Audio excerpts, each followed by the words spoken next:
selamat datang di channel Teman Travel Aceh. Jangan lupa tinggalkan jejak kalian.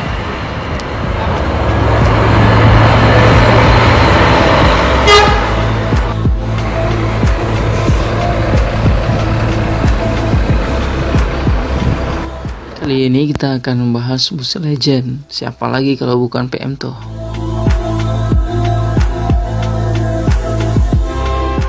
PM Toh merupakan kepanjangan dari Motor Transport Ontormen Hasan.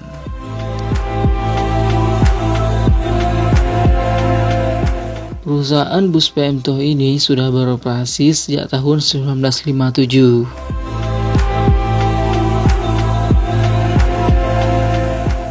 Bisa saya katakan bus PM Toh yang kalian lihat ini adalah rute terjauh.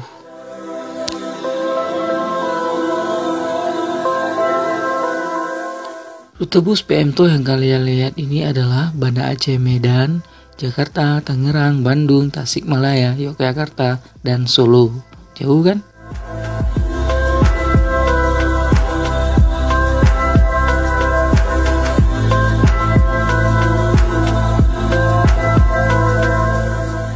Bus PM Toh ini menggunakan sasis dari Mercedes-Benz.